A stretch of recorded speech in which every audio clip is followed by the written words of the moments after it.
Back to a new video. तो आज की वीडियो होगी हमारी संगठनात्मक परिवर्तन। तो ये वाली सवाल आवाज़ शायद आपको गूंज रही हो। क्या है यार, संगठनात्मक परिवर्तन जीवन की एकमात्र स्थिरांक परिवर्तन है। हेरोक्लिटस जीवन में एकमात्र स्थिरांक परिवर्तन है।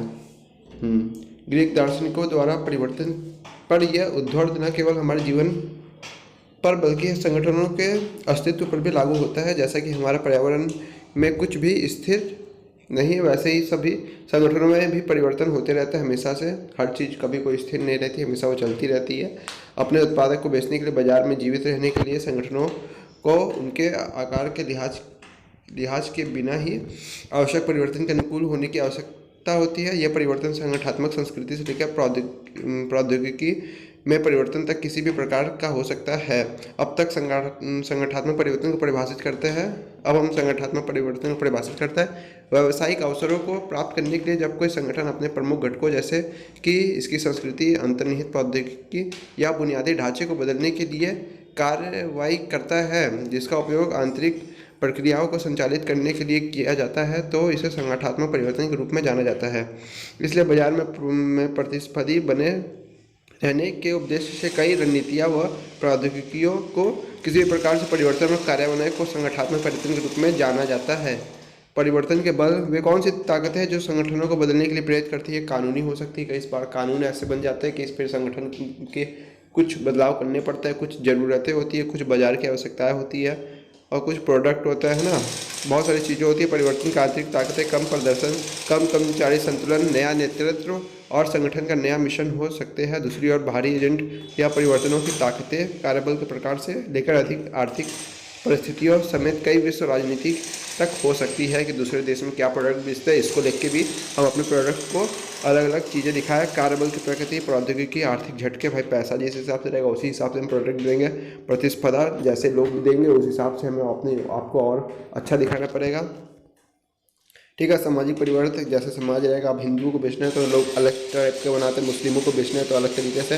वैश्विक राजनीति होती है बहुत तरीके की, जैसे बताए हम आपको। हार्ले डेविडसन इसकी एक स्टोरी दी हुई है जिसको आप पढ़ सकते हैं। और बहुत सारी कंपनियां आजकल इंडिया में आने के लिए अलग अलग तरीके की चीज़ें बना रही हैं और अपने प्रोडक्ट को अधिक से अधिक इंगेज कर पाए अपने साथ, इसलिए अलग अलग तरीके के काम किए जा रहे हैं। नियोजन बनाम अनियोजन परिवर्तन, जैसे कि पिछले अनुभाग में चर्चा की कि विभिन्न आंतरिक और बाहरी कारकों से कारण संगठनात्मक परिवर्तन हो सकता है। यह जानना महत्वपूर्ण है कि किस तरीके के संगठनात्मक परिवर्तन को मोटे तौर पर कितने प्रकार में वर्गीकृत किया जा सकता है। तो नियोजित परिवर्तन, अनियोजित परिवर्तन जिन्हें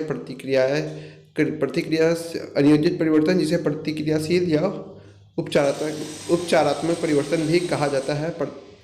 प्रतिक्रियाशील परिवर्तन, जैसे कि नाम से पता चलता है कि यह किसी ज़रूरत या मांग के परिप्रेक्ष्य होता है। जैसे कि कोविड-19 महामारी के दौरान कई संगठनों ने वर्क फ्रॉम होम की अनिवार्य शुरुआत करके लोगों को काम करने के तरीके को बदल दिया। ये परिवर्तन हो पूरे संगठन में, पूरी दुनिया में हुआ।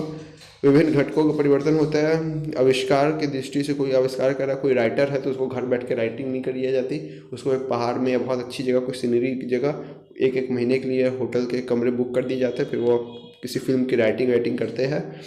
इसके अलावा ये परिवर्तन एक संगठन के 3 स्तरों पर हो सकते हैं: व्यक्तिगत स्तर, समूह स्तर और संगठनात्मक स्तर। ठीक है। परिवर्तन का प्रतिरोध, परिवर्तन के प्रतिरोध पर चर्चा करने से पहले आइए नोकिया मोबाइल फ़ोन के मामले को पढ़ें। लंबी चौड़ी कहानी है किसी फ़ोन की, नोकिया की। एप्पल ने आईफोन लॉन्च करने से पहले नोकिया फ़ोन की दुनिया भर में बाजार की हिस्सेदारी 49% थी। 49% पहले टच स्क्रीन आधारित स्मार्टफोन आईफोन की प्रविष्टि को लोगों ने खूब पसंद किया और सहारा। इसके लॉन्च होने के 6 महीने के भीतर केवल यूएसए में 1.4 मिलियन आईफोन बेचे गए। हालांकि नोकिया ने अपनी उच्च बिक्री संख्या के कारण एप्पल के आईफोन को खतरे के रूप में लेने से इनकार कर दिया। इसके अलावा यह एप्पल फ़ोन को कमतर मानता था क्योंकि वह 2G तकनीक पर चलते थे, जबकि नोकिया के मोबाइल फ़ोन 3G तकनीक पर चलते थे। परिस्थितियाँ और भी बदतर होने लगी जब 2008 में गूगल और एंड्रॉयड ऑपरेटिंग सिस्टम लॉन्च किया। इस समय एप्पल का iOS लोकप्रिय हो गया था और इसकी बिक्री लगातार बढ़ रही थी। और उसके आते हैं फिर नोकिया। अभी आज का क्या है, नोकिया कोई फ़ोन ही नहीं बना रहा है ढंग का और उसकी कोई औकात ही नहीं रही है। सैमसंग फिर आ गया। आज के समय में बहुत सारी चीज़ें हैं। तो संगठनात्मक प्रतिरोध के किसी भी परिवर्तन का विरोध करने पर यथास्थिति बनाए, है ना। जो चीज़ चल रही है उसी के साथ चले। अगर आप यही सोचेंगे कि हम वही वापस फोल्डिंग वाला फ़ोन ले आए कीपैड वाला, तो वो चीज़ अब नहीं चलने वाली बहुत ज़्यादा। कुछ लोग खरीदेंगे जो पुराने टाइप के होंगे, लेकिन आज के समय में सब लोग को बहुत मॉडर्न टेक्नोलॉजी चाहिए रहती है, जिसमें कि अब तो ऐसे आने लग गए कि फ्रंट कैमरे भी डिस्प्ले के अंदर रहेगा। जब आपको फ़ोटो खींचनी रहेगी तब आप डिस्प्ले में वो ब्लैक डॉट आपको नज़र आएगा, नहीं तो आपको फ्रंट कैमरे में डॉट तक नज़र नहीं आएगा। पूरा एकदम बेजललेस स्क्रीन आपको प्रोवाइड की जाएगी। आज के समय में ऐसी टेक्निक पे भी काम चल रहा है, फोल्डिंग फ़ोन पे काम चल रहा है, बहुत सारे रोलेबल फ़ोन पे काम चल रहा है। और फिर जल्दी ऐसा समय आएगा कि एक किसी भी ठोस चीज़ पे आप एक छोटा सा डिवाइस रख के बड़ी सी स्क्रीन पर अपने फ़ोन के सारे काम कर सकते हैं। एक दूसरे की शिकायतें हैं, ठीक है, यथास्थिति बनाए रखने के लिए संगठन की प्रवृत्ति के रूप में परिभाषित किया गया। परिवर्तन का प्रतिरोध हमेशा नकारात्मक परिणामों की ओर ले जाता है, जैसे कि नोकिया कंपनी डूब रही है। यदि हम चर्चा और खुली बहस की ओर ले जाते हैं तो एक संगठन के लिए सकारात्मक हो सकता है। नोकिया कंपनी डूब नहीं रही है, वैसे हम आपको बता दें तो नोकिया मोबाइल बस बनाना बंद कर दिया। एयरटेल और जियो और BSNL ये सब के जो इक्विपमेंट्स होते हैं, जो टावर्स में लगे होते हैं, वो सब नोकिया ही चलाता है। तो नोकिया बहुत पावरफुल कंपनी है आज के समय में। उसके इक्विपमेंट के बिना कोई भी 5G 4G 3G 6G 7G नहीं चल सकता। यह प्रतिरोध निहित तत्काल और आस्थगित रूपों से प्रकट हो सकते हैं। एक दूसरे की शिकायतें, काम में धीमापन और या हड़ताल की धमकी। प्रत्यक्ष और तत्काल प्रतिरोध से कुछ उदाहरण होता है कि भाई हम धमकी दे दिए काम नहीं करेंगे, या क्या बोलते हैं जो लिखा था हड़ताल, ये सब से क्या होगा कि आप तकनीक के साथ चल नहीं पाएंगे और आपको और पिछड़ापन होगा, और इससे आपको आने वाले समय में दिक्कतें होंगी। ठीक है, तो हमेशा परिवर्तन प्रतिरोध के स्तोत्र तो हमेशा परिवर्तन के साथ आगे बढ़े, उसमें कभी रुकावट ना बने। प्रतिरोध के स्तोत्र व्यक्तिगत स्तोत्र होता है, आदत होती है। कई लोग हम बदलना ही नहीं चाहते, भाई हम वही फ़ोन चलाएंगे वही फ़ोन चलाएंगे। पूरी दुनिया बदल जाती है लेकिन लोग नहीं बदल पाते, है ना। फिर आती है सुरक्षा। कई लोग सुरक्षा के नज़र से भी चलाते हैं, ज़्यादा फ़ोन ज़्यादा प्रॉब्लम्स। आर्थिक कारक, भाई पैसा ही नहीं है तो वो वाला फ़ोन कहाँ से खरीदेंगे एप्पल का। अज्ञात का डर, भाई जितने लोग क्या अननोन मिलेंगे उससे डर। चयनात्मक सूचना प्रसंस्करण, व्यक्ति अपनी धारणाओं को बरकरार रखने के लिए चयन सूचनाओं को चुनिंदा रूप से संसाधित करने के दोषी होते हैं। मतलब हम यही सब चीज़ें चुनते हैं, भाई हमें यही खुशी है, हम यही चाहेंगे, हमें ज़्यादा चीज़ बढ़ानी नहीं है, तान झान नहीं करना। और संगठनात्मक स्तोत्र, भाई जो हम संगठन से जुड़े, हमारे ग्रुप में भी लोग ऐसे ही रखे फ़ोन, तो हम इसमें हाई रखेंगे, अच्छा नहीं लगेगा। और जब कोई हाई रख लेता है तो फिर बाकी सब लोग वही चाहते हैं कि अब हम भी हाई रखें फ़ोन। समूह जड़ता विषय, तो बहुत सारी चीज़ें होती है, और आप लोग बुक में पढ़ के उसको अच्छे से समझना, बुक की नॉलेज को और बुक की लैंग्वेज को समझना, और उसी लैंग्वेज में आंसर को राइट करना। परिवर्तन का प्रबंधन, परिवर्तन के लिए संगठनात्मक प्रतिरोध के प्रबंधन करने के लिए कई रणनीतियाँ हैं। हम कुछ सबसे महत्वपूर्ण रणनीतियों पर चर्चा करेंगे। शिक्षा और संचार, ठीक है, चूँकि परिवर्तन का प्रतिरोध अज्ञात के भय के कारण होता है कि भाई सब लोग अज्ञात है, इसलिए कर्मचारियों के प्रस्तावित परिवर्तनों को शिक्षित और संप्रेषित करना महत्वपूर्ण है। लक्ष्य संचार का यह रूप दो स्तर पर कर्मचारी प्रतिरोध को कम कर सकता है। सबसे पहले यह गलत सूचना और खराब संचार को कम करेगा। दूसरा, यह परिवर्तन की आवश्यकता और तत्कालिकता को सही ठहराने में मदद कर सकता है। इस पद्धति का एक नुकसान यह है कि बड़ी संख्या में लोगों के साथ संवाद करना हमेशा संभव नहीं हो सकता है ना। तो इसलिए शिक्षा बहुत इंपॉर्टेंट चीज़ है लोगों को समझाने के लिए और परिवर्तन के लिए। सहभागिता और भागीदारी, किसी भी प्रक्रिया का हिस्सा होना आपको इसके लिए जिम्मेदार बनाता है, और इस प्रकार प्रक्रिया का विरोध करने की संभावना कम हो सकती है। लोगों को शिक्षित करेंगे तो लोग प्रतिरोध नहीं करेंगे, और फिर उसको भागीदारी बना लो लोगों को डायरेक्ट। सहभागिता, आप भी तो इस चीज़ में थे तो आप कैसे विरोध कर सकते हैं, तो उस चीज़ों को, ठीक है।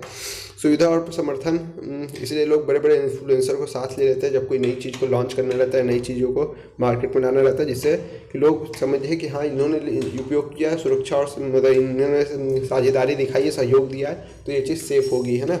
सुविधा और समर्थन, परिवर्तन से आशंका और परेशानी हो सकती है क्योंकि इसके लिए दिनचर्या और समायोजन बदलाव की आवश्यकता होती है। ऐसे परिदृश्य में प्रबंधकों और परिवर्तकों, एजेंटों, कारकों को भावात्मक रूप से उपलब्ध होने और परामर्श करने आवश्यक कौशल सिखाने, और यदि आवश्यक हो तो कर्मचारियों की छोटी अवधि के लिए भुगतान सहित अवकाश लेने की अनुमति देने के लिए सहायता प्रदान करने की आवश्यकता होती है कि भाई थोड़ा सा सुविधा और समर्थन किया जाए, तभी परिवर्तन संभव होगा। अब हर चीज़ हम यही चीज़ सोच के समय कि ये फ़ोन ज़्यादा बार चार्ज करना रहता है तो हमें सुरक्षा दिखानी पड़ेगी, समर्थन देना पड़ेगा, इलेक्ट्रिसिटी को अधिक से अधिक घर पहुंचाएंगे तभी ना भाई। अब फ़ोन दिला दिए महंगा, उसको चार्ज करना है 10 बार, में फैसिलिटीज़ ज़्यादा है और इलेक्ट्रिसिटी है ही नहीं।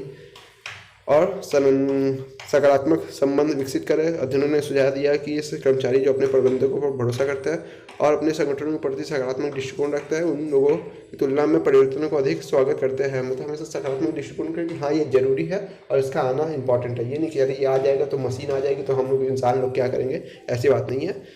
मशीनों को ठीक करने के लिए इंसान की जरूरत होती है। परिवर्तनों को उचित रूप से लागू करना, जो परिवर्तन हो रहा है उसे उचित रूप से लागू करना। ऐसा नहीं कि एक वर्ग को पहले दिखा दिया तो दूसरे वर्ग को उससे वंचित रखे और फिर अलग थलग करते गए। तो उचित रूप से लागू करना, सब लोग को सहभागिता दिखाना, ठीक है। जब किसी की कार्रवाई का परिणाम नकारात्मक होता है तो प्रक्रियात्मक निष्पक्षता और जैसे कि बताया निष्पक्षता क्रिएट होगी का प्रश्न अधिक महत्वपूर्ण हो जाता है। इसलिए यह महत्वपूर्ण है कि कर्मचारी परिवर्तन के कारण को देखे, क्या कारण है, और इसके कार्यान्वयन को सुसंगत और निष्पक्ष समझे।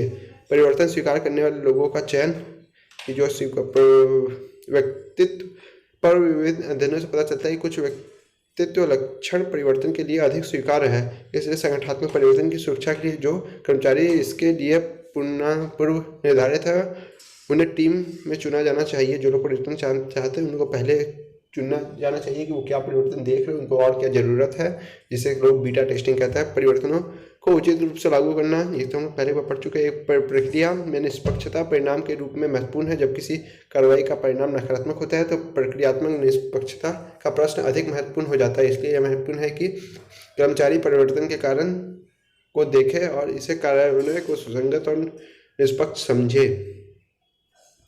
लेविन्स का मॉडल, ठीक है। लेविन्स का परिवर्तन का त्रिकारीय मॉडल, इसमें लेकिन पास्ट दिख रहा है, नहीं ठीक है। अनफ्रीजिंग, परिवर्तन की प्रक्रिया, फ्रीजिंग, ठीक है। कर्ट लेविन ने संज्ञात्मक परिवर्तन के 3 चरणीय मॉडल को प्रस्ताव दिया। इन तीन चरणों में शामिल है अनफ्रीजिंग, चेंजिंग और रिफ्रीजिंग। यह मॉडल अन्य मॉडलों की तुलना में अपेक्षाकृत सरल है। आइए इस मॉडल के चरणों की एक करके समझने की कोशिश करते हैं। अनफ्रीजिंग, यह यथास्थिति को स्थिर करने का चरण है। सुसंगत या यथास्थिति की इस स्थिति को निम्नलिखित 3 बलों में से कोई एक भी लागू करके बदला जा सकता है। ड्राइविंग बल, यह यथास्थिति को एक संगठन से दूर जाने के लिए जिम्मेदार है, ठीक है। ड्राइविंग बलों को बढ़ाकर संगठन में बदलाव लाया जाता है, कि किसी चीज़ से धीरे धीरे दूर ले जाया जाता है।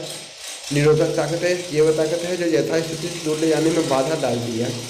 निरोधक बलों को कम करके संगठन में वांछित परिवर्तन लाया जा सकता है। उपरोक्त में संयोजक बल पर लागू करने से कर्ट लेविन के अनुसार संगठनात्मक संस्कृति को बदलने के लिए व्यक्ति को यह धारणा बनाने की जरूरत है कि बदलाव की जरूरत है। परिवर्तन की प्रक्रिया को स्थिर अवस्था से गुजरना होता है, क्योंकि बहुत से लोग स्वाभाविक रूप से परिवर्तन को विरोध करेंगे। इस चरण का लक्ष्य इस बारे में जागरूकता पैदा करना है कि परिवर्तन जरूरी है और इसे पैदा करना है परिवर्तन उस संस्कृति को कैसे पेश किया जाए जो संगठन के विकास में बाधा बन रही है। इसलिए इसका जरूर अधिक बदलाव को स्वीकार करने के लिए प्रेरित होता है। चेस प्रोसेस मूवमेंट, हाँ, इस इम्प्लीमेंटेशन स्टेज माना जाता है। इस चरण में दौरान परिवर्तन लागू किया जाता है और कर्मचारी नए व्यवहार, मूल्य और अपेक्षाएं सीखते हैं। इन चरण को संक्रमण या स्वचलितीशी चरण के रूप में भी जाना जाता है। यह इस चरण के दौरान है कि अधिकांश कर्मचारी नए परिवर्तनों के साथ संघर्ष करते हैं। यह अनिश्चितता और भय के साथ चिन्हित समय और जिससे इसे दूर करना सबसे कठिन कदम है, ठीक है। रिफोर्जिंग या लेविंग मॉडल का अंतिम चरण है। इस अवस्था में अधिक स्थिर अवस्था के रूप में माना जाता है, जिसे हम संतुलन की स्थिति के रूप में मान सकते हैं। एक बार संगठन से वांछित परिवर्तन करने के बाद इस परिवर्तन को कर्मचारियों के व्यवहार का एक हिस्सा बनाने के लिए कुछ कदम उठाए जाते हैं और इस प्रकार उन्हें वापस लौटाने से रोकते हैं। लेविन के अनुसार परिवर्तन को सुदृढ़ करने के लिए कोचिंग, प्रशिक्षण, सकारात्मक पुरस्कार और व्यक्तिगत प्रयासों की स्वीकृति का उपयोग किया जाना चाहिए, ठीक है। मतलब किसी भी चीज़ को जब लागू कर दिया जाता है तो कि उसने क्या पुरस्कार दिया जाना चाहिए, जिसने बहुत सहयोग किया उसी चीज़ को लागू करने के लिए, और व्यक्तिगत प्रयास और स्वीकृति, कोचिंग, प्रशिक्षण दिया जाना चाहिए कि नई नई चीज़ों का जो परिवर्तन आए हैं उसको प्रशिक्षण देना, ठीक है। तो छोटा सा था ये चैप्टर, बहुत अच्छा, इसको आप पढ़िएगा। संगठनात्मक परिवर्तन सब जगह होता है, कोलगेट भी करता है, लोग देखो अपने ट्रेडमार्क बदलते हैं, अपने लोगो बदलते हैं, अपना होलोग्राम बदलता है। तो ये सब चीज़ें चलती रहती है, ये सब चीज़ें ज़रूरी भी है समाज के अनुसार। रुपया का भी जो रुपीस था उसका भी चीज़ें बदली गई। पहले दूसरे तरीके से रुपया लिखा जाता था, आज उसका सिंबल अलग है। हमेशा ऐसा बदलाव जरूरी है। और किसी भी तरीके की कोई डाउट और प्रॉब्लम हुई है तो कमेंट बॉक्स आपका, आप कमेंट जरूर किया कीजिए, जिससे मुझे आपकी कोई भी डाउट और प्रॉब्लम पता चले। आप कमेंट बॉक्स में अपने सुझाव भी दे सकते हैं। तो मिलते हैं गाइस एक नेक्स्ट लेवल के नेक्स्ट वीडियो में। जाते जाते कमेंट वीडियो को लाइक और चैनल को सब्सक्राइब कर देना। और किसी भी तरीके की कोई पर्सनल इन्फॉर्मेशन, डाउट या क्वेरी हो तो आप डिस्क्रिप्शन बॉक्स में दिए हुए किसी भी लिंक पे आप प्राइवेटली मुझे मैसेज भी कर सकते हैं। So guys thank you for watching. मिलता है एक नेक्स्ट लेवल के नेक्स्ट वीडियो में यूनिट 12 में। Tata bye bye.